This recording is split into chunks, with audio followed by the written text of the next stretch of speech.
born in Roosevelt, Utah. Then when I was about 10 years old, I moved to Duchesne. Then when I got out of the 7th grade, I moved to Salt Lake City. And I went through high school in Salt Lake City and 1 year at the University of Utah. And then my folks went to California, so I went with them, and that's where I joined the Air Force. I joined the Air Force when I was 21. As a matter of fact, I became a member of the Army Air Corps just 74 years ago, 2 days from now. Well, that was 1940. I went to primary flying school, flying PT-13s in Glendale, California. And then after I graduated from that, I went to Randolph Field in San Antonio and flew BC-1s and B-14s. And then I went to Randolph Field, and we had BT-14s and basic training airplanes. That's what the BT stands for. And they assigned me to an instructor pilot. He flew with me for 3 or 4 hours, and he went to the head instructor and said he wanted to wash me out. I couldn't do the things the other kids could do. He didn't take into account that I'd only been there 3 days. And had you ever been in an airplane before you learned to fly? I'd never been in an airplane before. So the instructor said, I'll take him on as an instructor. He knew what my record was, and so he took me on, and he became my instructor throughout flying school and soldiered me in 6 hours.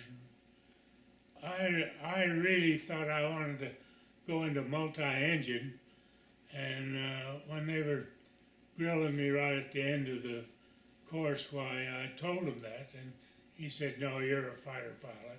Why did you want to fly multi-engines? Well, I just thought that, I thought that big airplanes was the thing to do. I went to Hamilton Field. First airplane I flew was the P-36. Well, it was a radial engine airplane built by Curtiss Wright. It was a pretty maneuverable airplane that was probably comparable to the Japanese Zero. I flew it for a few hours, and then I went into P-40s, and we were having a little trouble ground looping P-40s because when they landed, the tail got down, and you didn't have enough rudder to really hold it in a straight line. You had to almost manipulate the brakes a little bit.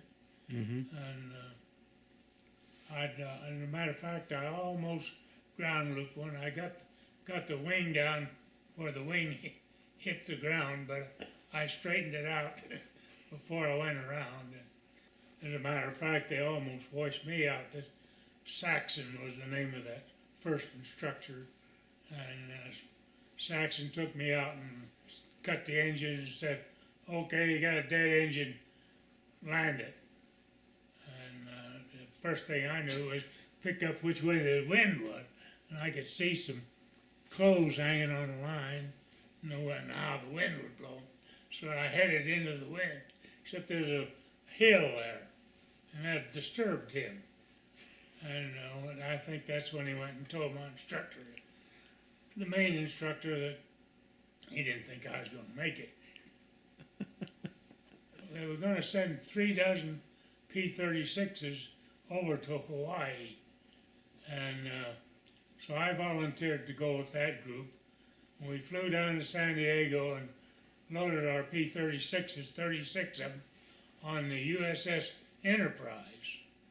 And we took off from the Enterprise and went to Hawaii, but when we were about 100 miles out from Hawaii, they launched us off the aircraft carrier. One of the most frightening things I ever had was that first takeoff from an aircraft carrier. You had a launch guy that stood there and held up his hand for you to hold your brakes and rev up your engine. And he'd give you this signal. And then when the bow of the ship went down, he'd say go. And you're full power and you're diving into the ocean off the bow of the ship. And when the bow of the ship came up, that's when you crossed it and you were in flight. But that first 10 seconds were pretty frightening.